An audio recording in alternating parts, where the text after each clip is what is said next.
Good afternoon, everybody. Thank you so much for joining us. We are here this afternoon for the Bunnyfoot webinar on psychological tactics for impactful design. It's lovely to see we've had over 520 register for this event, and that's coming from more than 200 different companies, some of whom are brands you will all know well. We've got some of their logos up on the screen here for you.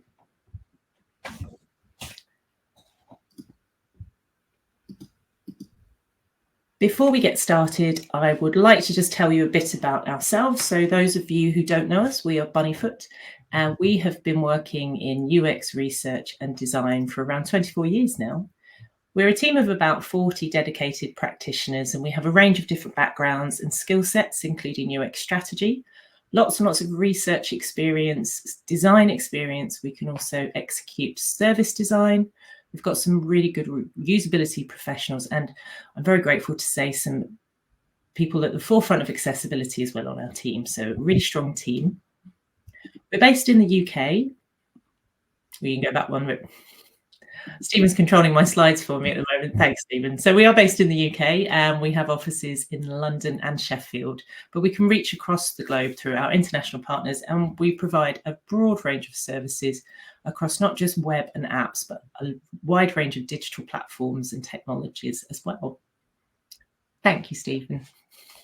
We are part of a wider group known as the Sideshow Group, so you can see some of the partner companies there on the screen. And that means that we can deliver an even broader range of services by working together with them, such as search engine optimization, social strategies, and experimentation, for example. We're just about ready to get started. Before we do, I'd like to do a few bits of housekeeping. So you'll see there's a chat. Please feel free to pop into the chat and have conversations and discussions with each other as we go through the session. But if you have any questions, could you put those into the Q&A section? So there's a dedicated Q&A section. Pop your questions in there and we'll be able to come back and answer those at the end of the webinar. You can also upvote any questions you'd like us to prioritise. We'll be sticking a few polls in front of you as we go through the session, so keep your eye out for those polls. And if you're interested in getting the recordings, contact Jo. That's jo@bunnyfoot.com. She will have been the person who invited you to this session, and she'll be able to give you access to those. But that's all from me. I will hand over to Stephen now, who's going to take us through the webinar. Thank you very much, Louise, and good afternoon, everybody. So just a quick introduction about me, Stephen York. So I've been in digital development in various guises for the last 24 years, working both directly and indirectly for a number of different brands. There's some of them up there on the screen. Just something also worth knowing about me, I know we're talking about the psychology of design today. I do not have a degree in psychology. It is something I have come into through my years of digital design and development and research. Yeah, it's a subject I find fascinating and really, really interesting. So what we're going to talk about today. Agenda today is talk about heuristics and cognitive biases, basically, and how they can impact design. We're also going to chat about what is ethical design and what is dark design patterns, because using some of these biases and known behaviors in design can influence people, and we want to make sure we influence people in the right way. And then there are a few of the biases that we're going to talk through today. So fingers crossed we'll have time to get through all of them, but anchoring and relativity, goal gradient, status quo and the default bias, commitment, social proof, and loss aversion. So it's just a few of the different biases that have been identified that do apply to digital design. So first up, what is a heuristic and what is a cognitive bias? So heuristics are mental shortcuts that we take in our head to save time. A result of this is that we have these biases in our decision making, and it leads to shortcuts. So the best way to kind of explain it and introduce it is to talk about a guy called Daniel Kahneman. So he was a psychologist and a Nobel Prize winner, and he wrote a really influential book. I'm sure a lot of you will know about it, called Thinking Fast and Slow. And in this, he talks about the brain having two different systems.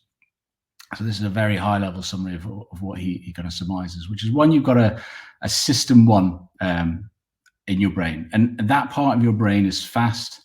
It kind of makes snap good enough answers when it's presented with a problem, and your brain will automatically try and use this part of your brain to make a decision when it's answering a question, and it doesn't want to engage system 2. The problem with this is that our brain takes shortcuts, and it causes us to make mistakes. You know, things like when somebody shouts duck, you duck, or brushing your teeth. These are system 1 things where you just do without thinking. They're unconscious. System 2 is where you need to engage the slow analytical part of your brain, and that's where you start to make rational decisions. This requires efforts, and it's used to make complex decisions like parking your car into a tight spot or something like that. What's interesting though is that we only use system 2 probably about 5% of the time. In fact, you have to force your brain into system 2, and we'll often make decisions with system 1 when system 2 would be much more suited to the task.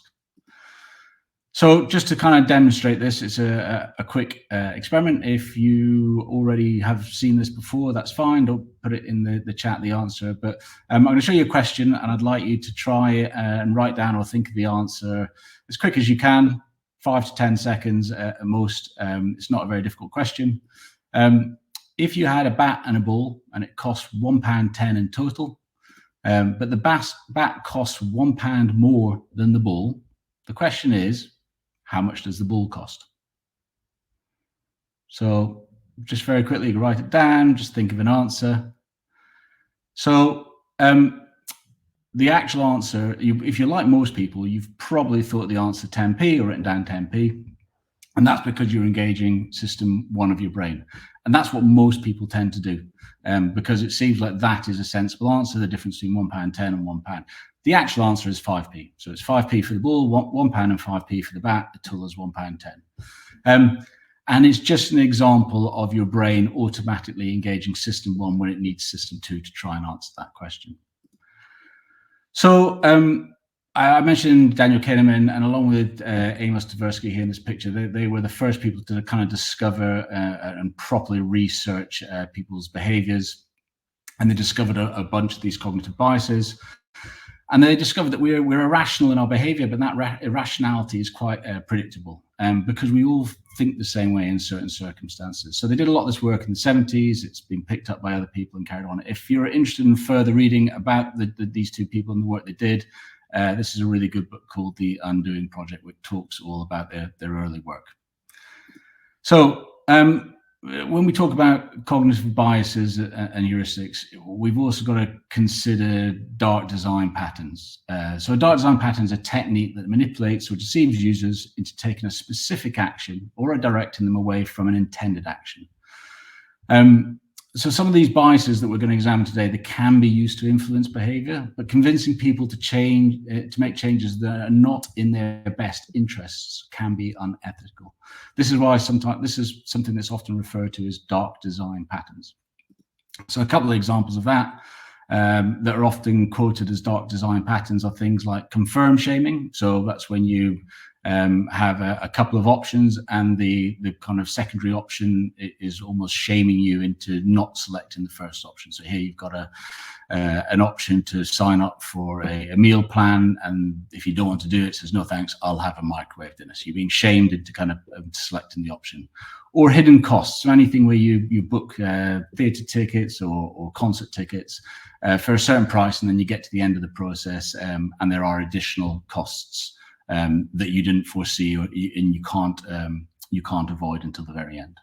Another dark pattern is something called roach motel. That's when you sign up to a process with a couple of steps that are really easy, but when you want to cancel or come out of it, it's a painstaking process. It takes, probably have to ring up, be on the phone for 20 minutes. The sign up process and the cancellation process are different. So these are examples of dark patterns. So let's look at some of the biases then. First of all, we'll talk about anchoring and relativity. So anchoring is the principle that your decisions are influenced by a reference point or an anchor that can be completely irrelevant to what you're trying to estimate. And relativity is the idea that your decisions are made by comparing the value of different products. So an example of a study that was done into anchoring by Tversky and Kahneman what they did is they showed a group of participants a formula, a mathematical equation, as you can see on the screen there. So 1 times 2 times 3, etc., all the way up to 8. And they asked people to estimate the answer. And they said they just gave them 5 seconds to do this. And when they did this with a large group of people, on average, people said that they estimated this would add up to 512. They then showed a different group of participants, the same formula, but they reversed it. So it was 8 times 7. It's exactly the same answer. It's just the other way around. And what they found with this group of participants is that the average was 2,250. So it was more than 4 times higher than the original estimate. And the reason for this is that people are anchoring on the first few digits. If you've got a very short period of time to make a guess, you anchor on the original numbers, and that influences your overall decision. So you can see there's an enormous difference. The actual answer is 40,000. So both groups were incredibly wrong. They're massively out, but it does show you the difference of anchoring. So in a digital world, that applies to estimating the value of a product. When you have no idea what that product is like, what a lot of digital designers do is they try to anchor you. But take, for example, Microsoft 365 as a business package. How much does that cost per user per month? What do you think that costs? It's very difficult for a user to understand what the value of that product is. So what they tend to do is anchor you by having a sale price. So anything where you see a sale price and that sale price is crossed out, and then you're shown the discounted value, then you have been anchored on the original price. This is relativity, and relativity is the idea our decisions are made by comparing the value of different products. And this was a study by a guy called Dan Ariely, and he noticed this advert in the Economist magazine, and it was to subscribe up to the magazine. And there were 3 options. And what's very surprising to this is you've got an online-only option for $59. You've got a print option for $125. And you've got online and print for $125 as well. And what Dan was surprised by is, why would anybody take the print option? Because it's the same price as getting online and print. And the reason is relativity. And what he did is he did a study and a test to try and prove this. So what happened was he got a bunch of people and he said to them, out of these 3 options, which option would you subscribe to if you chose it? And not surprisingly, what he found was that the vast majority of people went for the online and print, and a small number went for the online, but nobody chose print on its own because it does not look like it's value for money against the online and print. He then ran the test again, but this time he took out the print subscription. So you hid that, didn't show that to anybody. You could only choose between online or online and print. And this time, the vast majority of people now go for online. So by putting the print in there, despite the fact that nobody actually went for it the first time, it is influencing people's behavior in what their choices are. Take, for example, this is MailChimp's pricing plans. So the essential plan here looks like it's probably the best value compared to the other 2. It's £5 cheaper than standard, but I've got a bunch of features where it'll probably be enough for me. So relatively, essentials look good. When compared against the full range of products, they have a premium product, which is more than 10 times that of the standard product. So effectively now, standard looks really cheap relative to the premium package. And they've actually highlighted that they feel that this is the best value product as well. So the relativity of a product and our value that we attach to it is relative to everything else around. Netflix discovered this to their cost as well. This was a study by a guy called Peter Ramsey in Built for Mars. And what he did is he noticed that back in about November 2022, Netflix changed their pricing plan and they introduced a new package. So originally they had basic, standard and premium, and there were 3 price points, £7, £11 and £16, give or take a penny. When they introduced the new pricing plan, they brought in basic with adverts for $4.99. Now, what they thought was this would open up the market to people who wanted to pay less for their subscription models. But what they actually discovered was that they were taking people out of their premium and standard package, and they lost people out of those packages, and they were now taking the basic with ads. So they just changed the split. Instead of attracting new customers, they were actually taking customers out of the other piles. The reason for this, well, if you look at the two different pricing plans, previously you had two pricing packages that were over £10 and one under £10. So it felt like relatively, you look at the standard and the premium, and they feel like the normal. Over £10 is the normal pricing plan. But now we've got two under £10 and two over £10. It no longer feels normal.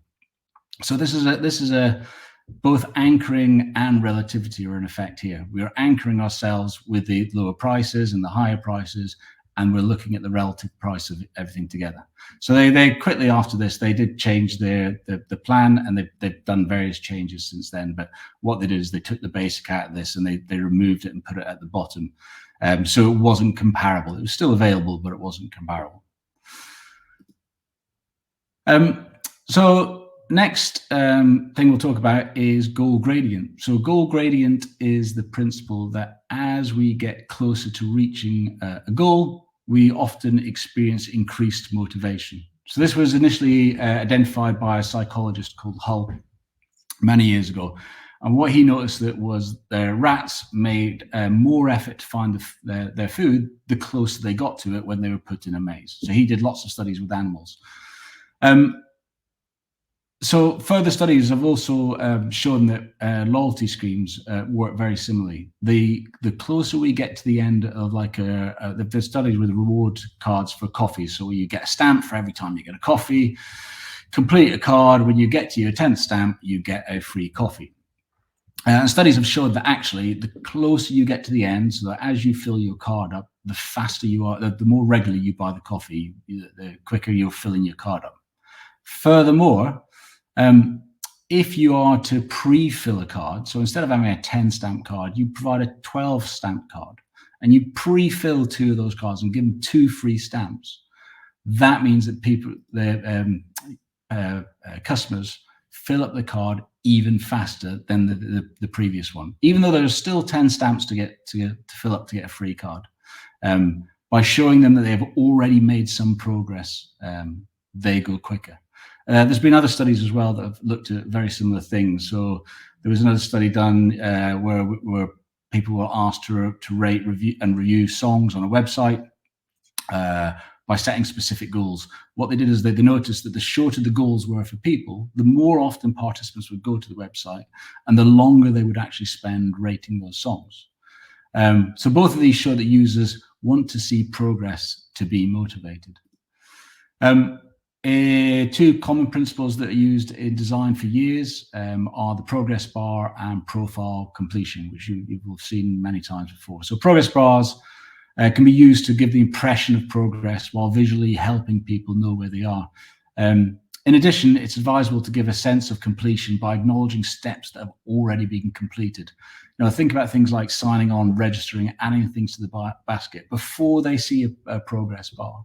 If they have taken steps and they have done something, show that level of progress with them, even though the progress bar may have not been visible at the time.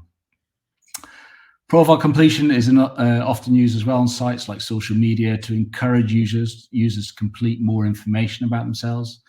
They're not necessary to use the product, but they help users engage more. So small steps here also encourage users to complete their progress quicker. So the smaller steps to profile completion, the better. Some examples of that here, Moonpigs asks users to complete their relationship of people you've previously sent a card to. If you've provided, so previously you provide a name and address, and they are shown as completed steps. So as a user here, a year ago, I ordered a card for a friend. As part of that process, I have to provide the name, I have to provide the address, because without that, we're unable to send the card to them.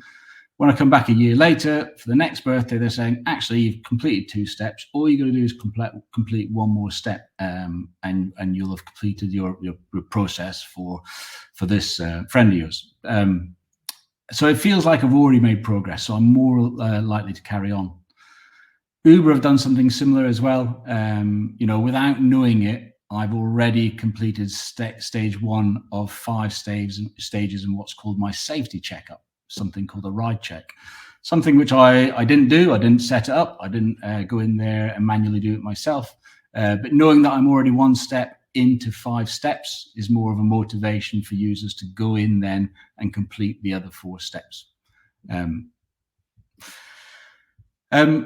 Showing users behind the scenes progress as well helps. So Uber knows that the worst part of a user experience when you're booking a cab is waiting for it to arrive. And that's why they constantly keep you updated on the progress, even when you're not doing anything with it. So when you request a cab, it can often take a bit of time for that cab to be confirmed. It depends where you are and how many cabs are around. But that's why they show you different steps involved in that confirmation request. So just requesting it and that confirmation come back, they have a progress bar that shows you A, that they're checking for available cars, B, that they've offered it to drivers, C, they're waiting for those drivers to accept it, and then D, that they are going to confirm to you the offer has been accepted. So they are constantly telling you what's going on and how your progress has gone. That makes it less likely for me to drop out of this process. Also, once the booking is confirmed, you still have to wait for it to arrive. So they keep you informed of the car's progress. If you look here, what they show you is they have a line that gets shorter as the car gets to you. And they also have something that tells you how many minutes away it is and how many meters away the car is. So you're constantly being updated as a progress. The other thing is that Uber understands really well the peak end rule. So this is another kind of cognitive bias. And it basically suggests that with any experience, we remember 2 things. We remember the most significant part of the experience and the last part of the experience. Now, that significant part can be positive or it can be negative, and you will remember that when you go away from it. So they're trying to turn that significant negative experience into a significant positive experience compared to how taxis used to work. Duolingo, they use lots of psychology to try and encourage users to commit to learning. Just one of those is creating goals and showing you progress. Here are 3 of the ways they do this.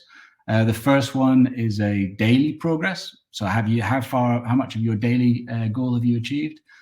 The second one is a goal progress. So the steps you go through the process, how far have you progressed in your overall total learning? And then they've also created something called streaks. So streaks basically tell you how many days in a row you've hit your goals. So you've got further motivation to try and get there. All the while you're seeing your progress multiple ways with Duolingo.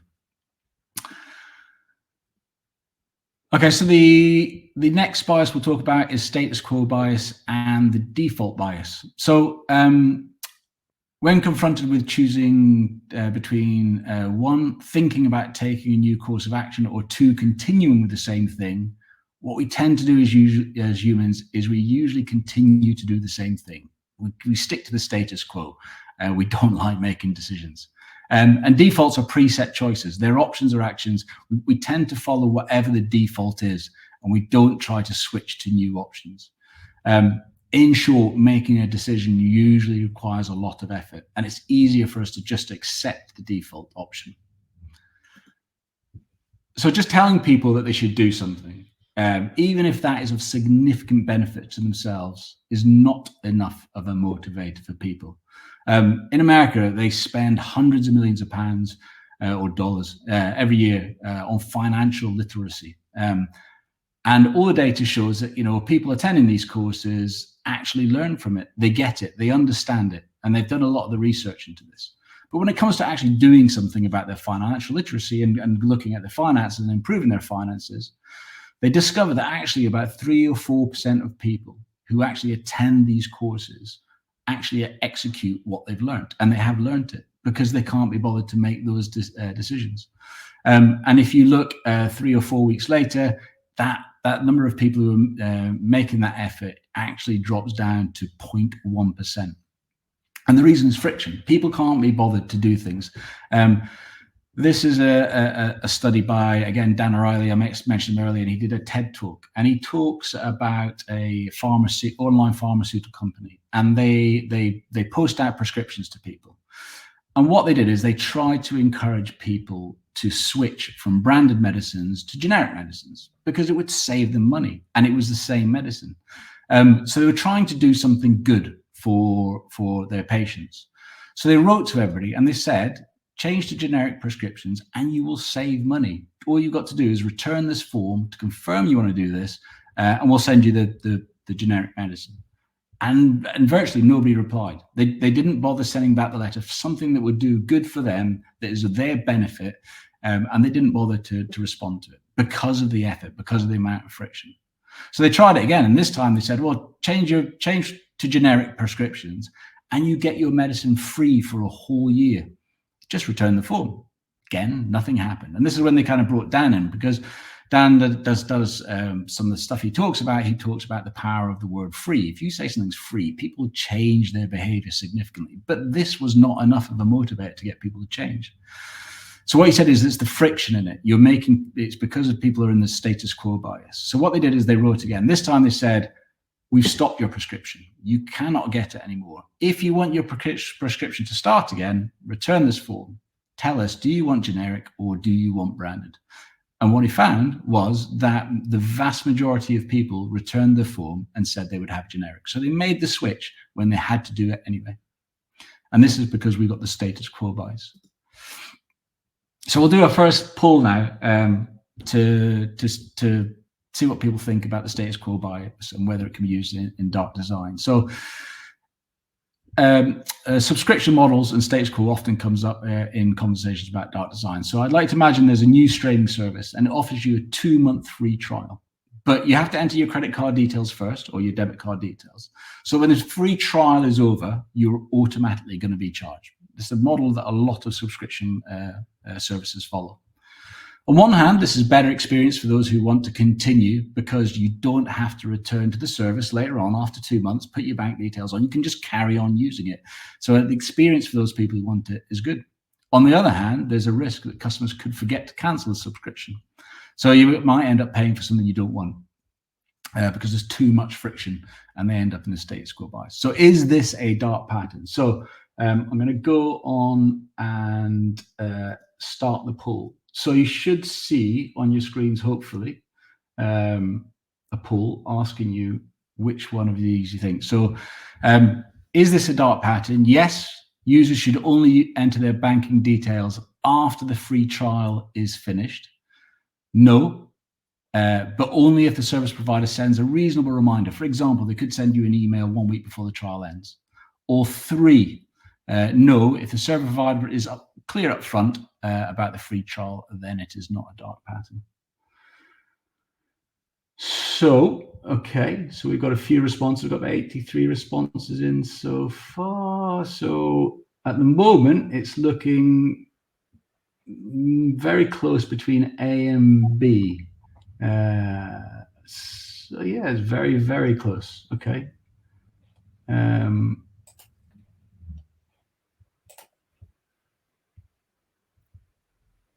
Okay.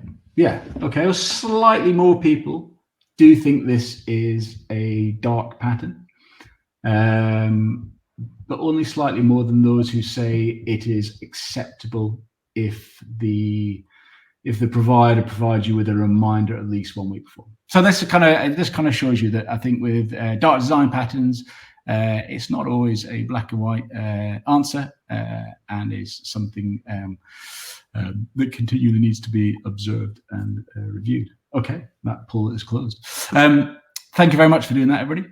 So we've talked about status quo. Defaults are another bias. It's very, very related to status quo, but they are slightly different things. They are an easy way to reduce cognitive load. So cognitive load is is the mental effort you need to put into completing a task. So it can influence behavior, because none of us want to put mental effort into making decisions. We just don't like to do it as humans. You've probably noticed a lot of restaurants, they now add a tip when as a default when you get your bill. So the tip's already on there. You can ask to get it removed, but it's been put on for you. You might be embarrassed to take it off. And they kind of rely on the fact that you don't want to do it, and you just go with the status quo and you stick to what they've said. There are some, like Wagamama's, the image on the left there.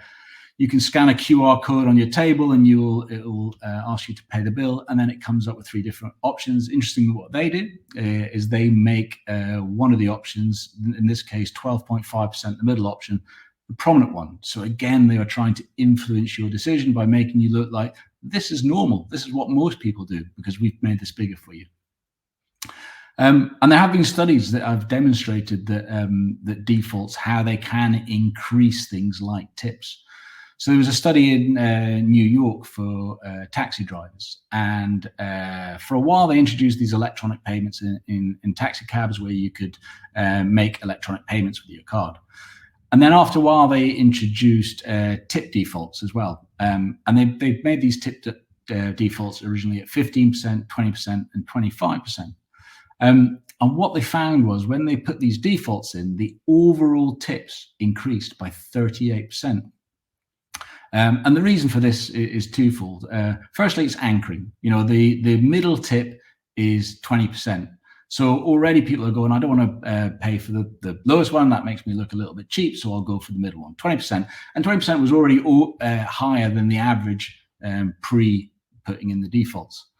And the second thing is cognitive easing. There is an option where you can type in the amount yourself, but cognitive easing is we are trying to avoid effort and making decisions, so it's just easier for us to click on one of those options there.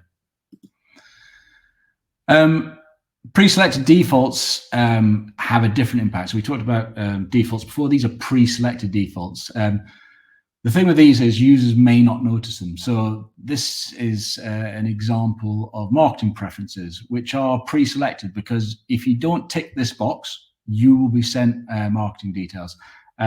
I'm not sure legally where we are with this. I thought this sort of thing had been banned, but I checked this website this morning and this still exists. So if you do not tick this, you will be sent marketing material. What is even worse about this as a dark design is it is underneath the pay button. So there is a very good chance that as a user, you do not even scroll down and notice it. Another thing that happened recently, and some of you, I assume, will have seen this, it's the Amazon subscribe and save. And until recently, it seems that they were defaulting to the subscribe and save. If you were trying to buy an everyday item, let's say, I think this is A4 paper. So if you were trying to, if you select buy or add to basket for some A4 paper, instead of defaulting to a one-time purchase, it defaulted to subscribe and save. And that basically meant there were people who were unintentionally subscribing to a product that they would get every single month at a discount, without realizing it. I think this was an A/B test, and it doesn't look like they're doing it currently. It looks like it's gone back, unless I'm on the other half of that A/B test. I'm not sure, but I have not seen it recently. But again, something that would definitely fall into dark design, because there is the risk you could unintentionally get a product that you don't want. So, is it always wrong to pre-select? So this is going to be our next poll. So this is the Guardian's donations page. Guardian does a lot of free press provided that you can get access to without having to pay for. But what they do ask is they ask for donations. And you can go on and make a one-off donation. What's interesting is that on this donations page, the £60 is already pre-selected when you arrive on it. But is this a dark pattern? So previously, when we talked about the things that were pre-selected, they were pre-selected options that users were not expecting to answer. So you don't go into a process expecting to answer about marketing preference. You might be aware that it's a thing, but you don't always looking for it. You don't click on an Amazon product and expect there to be a question about subscription. But when you go into the Guardian, you expect to tell them how much money you want. So this is slightly different. So is this a dark pattern? The options are yes, because users might not notice it's selected. Yes, because users may feel pressure into giving more, or no, because users are expecting to make this decision so they won't accidentally opt into 60. So I will put this poll live. Also, you can, if you want, select option 1 and 2. So you should be able to do multiple selections. I don't suggest you do 1 and 3 or 2 and 3, but you could do 1 and 2 if you like. So we're starting to get some answers in here. Be interesting to see what people's thoughts are. Only 3 in so far, and they've all said no, but don't let that influence you. Oh, I'm getting some more run the other way now. So at the moment, we have got about 2/3 of people saying this is a dark design pattern, and 1/3 saying no, which is interesting. Okay, yeah, still about the same split. So slightly more people are going for yes because users feel pressured into giving more, as opposed to not noticing it, but there are still a significant number of people who think that this is a risk. So you can see here, yeah, again, whether or not something's a dark design pattern, there are different views on it, but very interesting to see what people think. Thank you very much for doing that, everybody. Okay, so let's move on to commitment now. So commitment is the theory that the more we invest in something, the harder it becomes to abandon that. Even making small commitments that are voluntary, active, and public, and ideally in writing, can influence people's behavior. So studies have shown, for example, that health centers can reduce the number of missed appointments by 18% by simply asking the patient, rather than the staff, to write out on the appointment card the details of their future appointments. So they'll say, please write down there, no, it's going to be this date, it's going to be this time. They're making a commitment by writing that down onto a piece of paper. And therefore, they're more obliged to return and keep that appointment. There was a study which is quoted by Robert Cialdini in his book, 6 Principles of Persuasion. And in the study, it talks about a village where they asked residents to erect a drive safely sign in their front garden to kind of support a campaign to get everybody to slow down. But there's very few people who are willing to stick up a large sign in their garden and say, please drive slowly through our village. But what they found is in another village, very close by, the take-up rate was 400% more. Why? Well, it was quite simply, what they did is that first of all, 10 days before that, they asked them to put up a small postcard in their window with the same message. And then because they'd made that small initial commitment, they're now prepared 10 days later when we went back to them and said, well, thanks for doing that. You've had that up there. That's been really good. Will you now put a bigger sign in your drive? And they were 400 times more likely to do that because they'd made that initial commitment. Going back to Duolingo again, like I said, they are great for using all kind of psychology tactics in there. They get users to make commitment during the onboarding process. So first of all, what they do is they ask people to commit to how many minutes a day they will study for. And they're then asked to set goals for their streaks. So when we talked about streaks, is how many days in a row are you learning a language for? You set a commitment that says how many days streaks you're going to try and aim for. So you're making a commitment to do this. This is one of the reasons, and they do lots of different things, but it's one of the reasons that Duolingo has a daily active retention rate of 55% in some regions. And, bearing in mind that this is significantly higher than any kind of online learning programs you can get, which are generally about 5%. It's been quoted in some places. So it's that principle of making a commitment and then sticking to it. Another thing is you can ask people to make a commitment and then make a bigger one. This is Wikipedia. So Wikipedia, a while back, would quite happily interrupt you and say, by the way, this is a free service. Would you give us £2?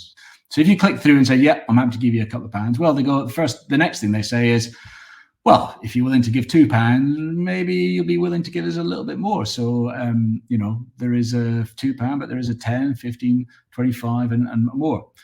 Let's say you selected £25, and then there's also an option to add £1 to cover the transaction fee. So you're now offering to do £26.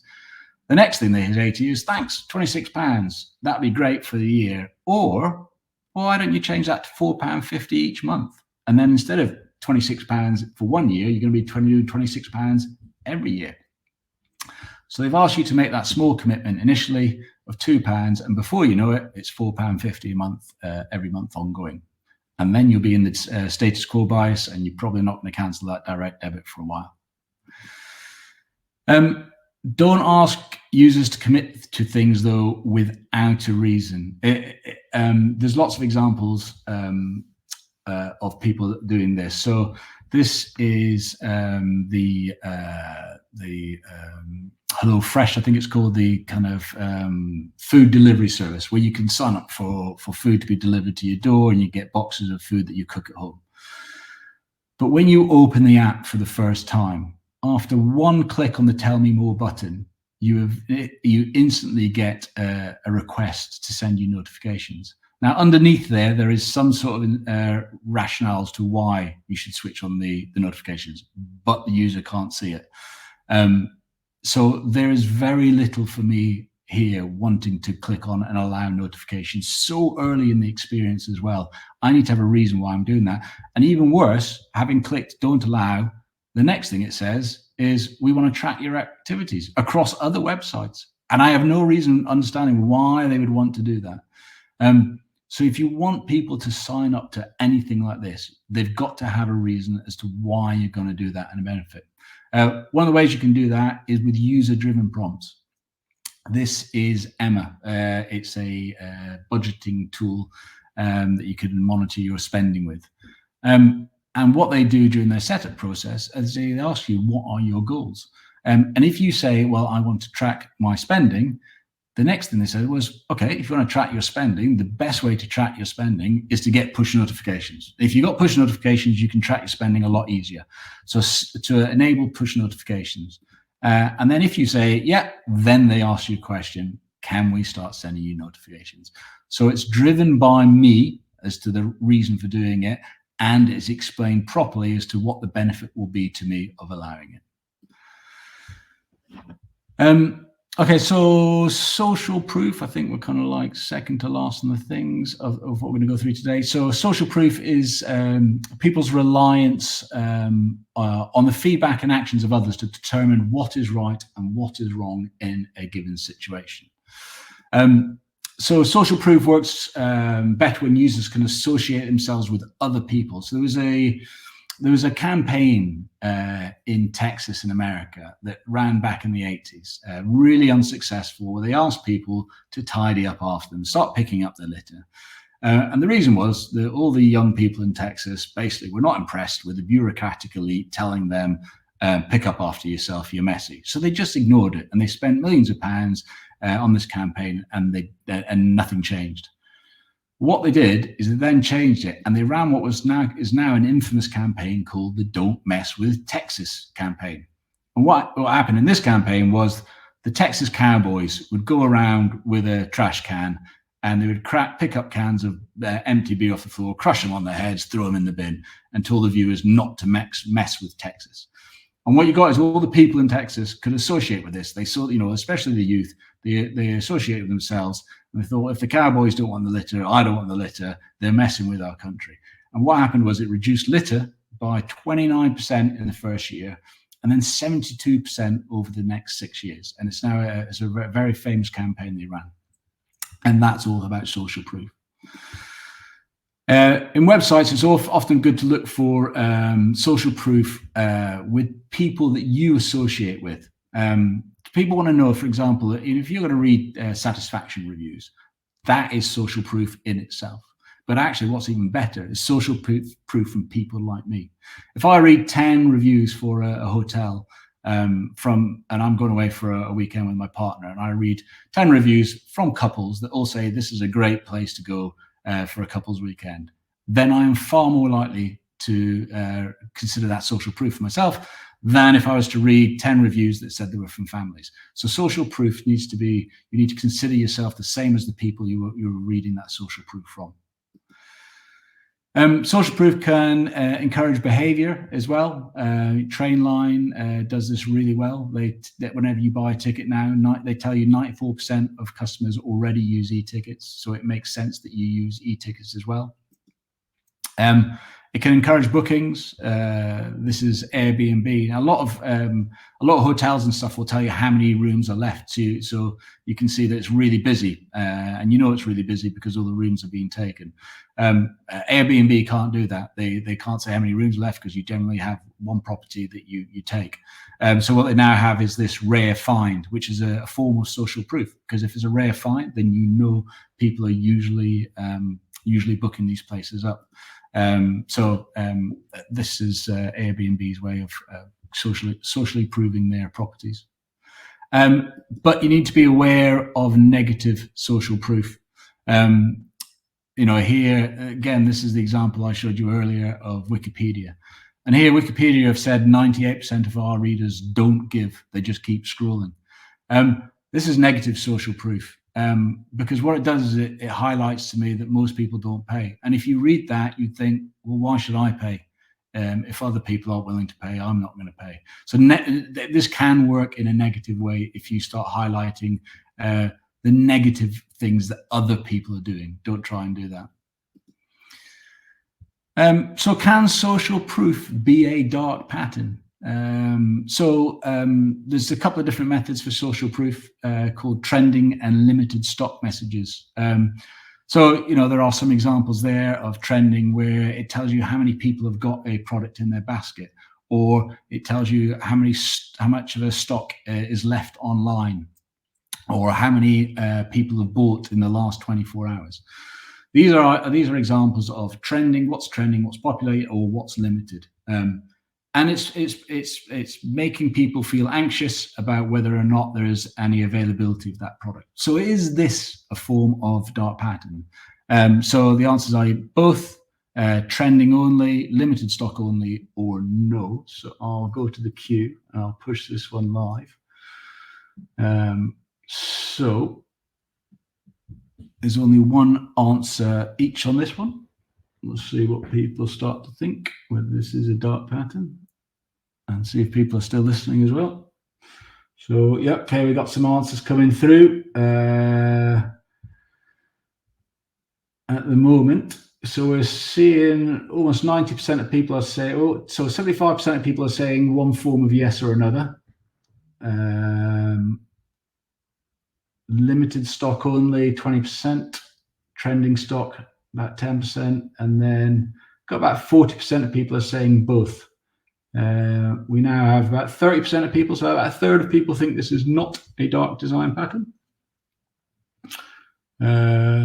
Okay, I think we've kind of leveled out there in terms of the responses. So thanks very much for doing that. It really interesting as well to see what people's thoughts are on it. So we're on the final bias. So this is called loss aversion. So loss aversion is that we have a tendency to avoid losses, overachieving the equivalent gains. The possibility of a loss is on average twice as powerful a motivator as the possibility of making a gain of equal magnitude. So in other words, the feeling of losing £10 is twice as strong as the feeling of winning £10, if that makes sense. If you ever want to get a business case approved with senior management for a project, if you come to them with a proposal and say this will save £100,000 as opposed to this will make £100,000, generally you'll find that people are more willing to approve projects that will save businesses money as opposed to making money. There was a study by Richard Thale who demonstrated this with his university students. What he does is he gave them, half his students in his classroom, a mug, and it was a mug that was branded with the university logo on it. I think it was one of the elite universities in America. And then the other half of the class he didn't give a mug to. But then he asked the students who had the mug, he said, how much would you be willing to sell your mug for? If you were going to sell it to one of the other students, how much value did you place on that? And they, on average, valued it at about $5.25. And for those who he asked, how much would you value that if you were going to buy it off the other half of the students? On average, they valued it at $2.50. It's just one of a number of studies that kind of show that when you have something, you fear losing it, you value something too much. And actually, in website design, that can be you can play into people's fear and anxiety of losing stuff. You know, when you sign up to a subscription model like Netflix, they highlight very clearly that you can cancel at any time. And that is a massive motivator for people to continue, because that reassurance of not losing out is really strong. Airbnb is another one. You won't be charged yet. You know, I think they have it's 24 hours or 48 hours before you're charged. It's basically saying you can carry on with, you know, click the reserve button. There is no risk of you losing out right now. You can be rest assured that you can think about it and have a bit of period of time to think and see what the terms and conditions are. Audible really plays on loss aversion quite significantly when they're trying to convince people to not lose. So the way Audible works is you get one book credit every month for a subscription model. And these credits can build up and up. So you can, at the end of a period of time, you can have multiple credits. And when you try to cancel, what they say to you is, if you cancel, you're going to lose all of those credits. So you might have, you know, say you were subscribed for 12 months, and you've read 6 books or listened to 6 books, you might still have 6 credits. If you cancel, you will lose all of those credits. That is a massive feeling of loss aversion. And to be honest, I was a victim of this when I had this happened to me when COVID hit, and I stopped driving to work every day, and I didn't switch it off.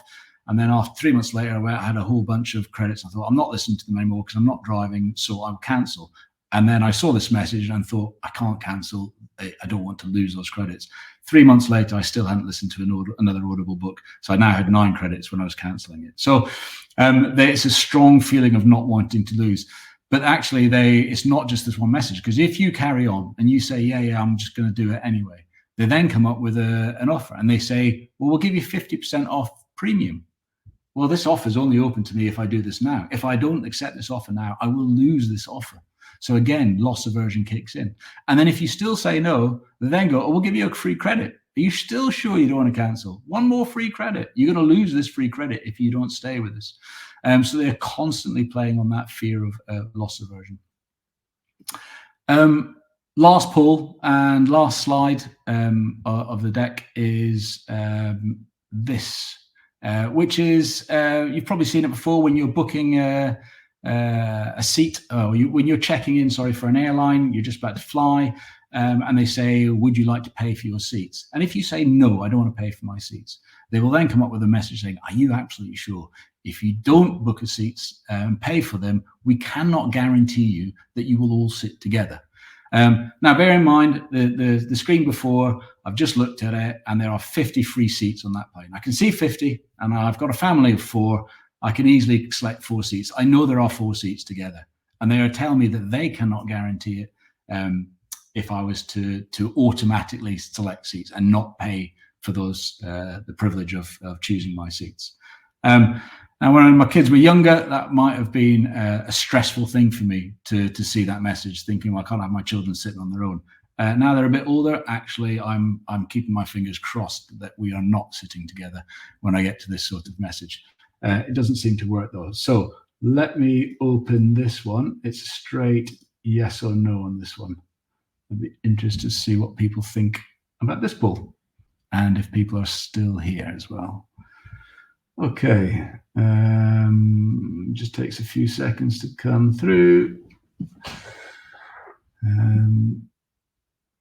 So far, I can't see it. Okay, yes. So we have a very strong 78% yes and 22% no at the moment. yeah, 80-20 split as we're going up. Yes, personally, I think this definitely is a dark design pattern, because they can absolutely guarantee that I can be safe. They know they can guarantee it. There are 4 seats that are together. If that computer doesn't know that it can guarantee me, then I think it's probably misleading me by telling me that they can't sit together. Okay, yeah, 80-20, we finished on this. Thank you very much for voting in that, everybody. I really appreciate it. That's the kind of end of today. We just left a few minutes left for questions. Just very quickly, we do offer a number of different courses, including a couple of design courses in usability and user perception, and another one in persuasion and emotional trust. So yeah, they're very much linked to the sort of subject matter we've been going through today. We also offer 3 qualifications in CPUX that we train on behalf of them. If you are interested in that or any more information about us, please get in contact with Jo. I'm sure you've all got her email address. You'll be in contact with her about organising today. Sorry, we haven't left much time for questions and answers, but I can see lovely Louise has come back on, who should be sorting through the questions for us, which ones we will be answering if we can. Thank you so much for that, Stephen. That was really interesting. We have got lots of people remaining on the call. I'm sorry, we may not get to all of your questions. We've had some votes in for, there's a couple of very similar questions, and it's sort of, I think, possibly the biggest one. So how do we distinguish between what's a dark pattern, what's a deceptive design, and what we would call sort of ethical or useful behavioral design? So I think that's a really interesting question there to try and answer. And it's aligned to another question, which was, do you need to consider the outcome, such as whether or not the effect will benefit somebody like a charity or a profit-making organisation? So yeah, just what would be your advice, Stephen, on how to work out whether what you're engaging in is a deceptive pattern or a useful piece of persuasive design? So the common thought pattern of most people who write about this stuff. So there are lots of people who have written books and articles about persuasion and the ethics of persuasion in web and digital design. And they all come out with very similar opinions on this, which is, as long as it persuades somebody to do something which is in their best interest, it can be in the company's best interest as well. So as long as your interests and those of the other person are aligned, you persuading them is ethical. So for example, persuading somebody to buy your product from your website instead of persuading them to buy it from somebody else's website is technically ethical in that balance, because it's beneficial for you. And if that's a product that they actually want, it's beneficial for them that you're providing that product to them. It's when you're persuading them to do something that's not technically in their best interests is where it becomes unethical. I mean, the reason I kind of put some of these questions in the polls today is that you can Google dark designs and you can Google what is dark designs, and you will see lots of examples. And I put a couple of them at the beginning. And some of the things that we put into the polls later on are seen as examples of dark design. For example, the limited stock and the trending stuff is often seen as dark design because it's persuading you to get, well, there's only a few left, I better get it and rush and make a rush decision. But it's not everybody sees it the same thing. So is that pushing somebody to make a decision they don't want to decide? I think I see less of that sort of stuff these days than possibly 3, 4, 5 years ago. I feel that there are a number of online retailers who are doing less of that. I mean, you probably saw one of my examples, and there was John Lewis.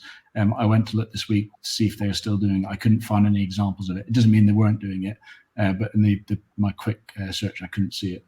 So yeah, I don't know if that helps answer that question. Thank you for that. So sort of in summary, if you're doing it in the best interests of the users, then you can consider it persuasion.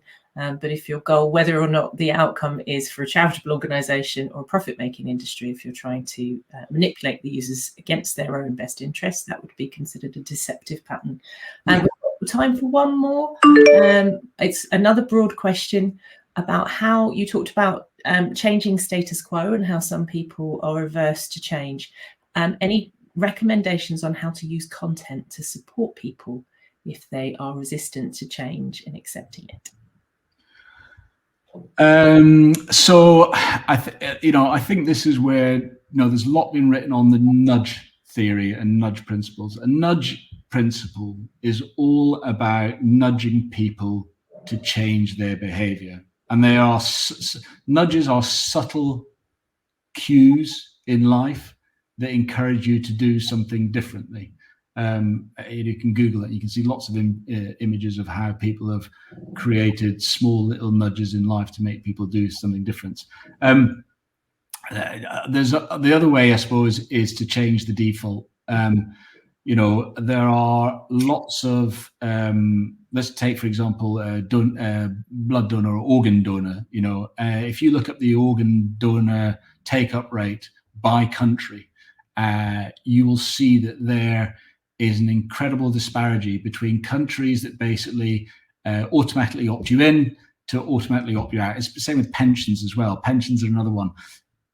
Where governments automatically opt you into something, and if you don't want to do opt out, so automatically opt you into something that is in your benefit, in your best interests, for example, pensions. If you automatically opt in and you say, if you don't want to do this, tell us and we'll opt you out. Whereas if you tell people to opt into something that's for their benefit, they won't do it. So I think this is where governments can help, or where in the customer's best interest, automatically opting them in is the best way to change the status quo. Because as we've seen, they just don't want to do it, even if it's the best, because they can't be bothered. People just cannot be bothered. So I don't think there's very little you can do otherwise. Some other answers coming through. So we also have our sort of consultants who are sat there working hard, but we tend to ask them for their thoughts and insights on these questions too. So a couple of really good ones coming through on this topic. Providing mechanisms for users to contact you if they're worried, nervous or scared. Another top tip there as well. We're at time, aren't we, Stephen? I think we'll have to about there. We'll have to call that. I just want to say thank you to everybody. You've been marvellous in the chat. I've been chatting alongside with you, and some great questions coming through. With regard to the recordings, if you contact Jo Hutton, who will have invited you to this session, she'll be able to give you access to the recordings. And unfortunately, we can't share the slides from the session, but speak to Jo and she'll be able to get you the recordings, as I said. Thank you to everyone for joining us. And thank you so much, Stephen, for a wonderful session. We really enjoyed it. Thank you, Louise. Thank you. Take care, everybody. Bye. Bye.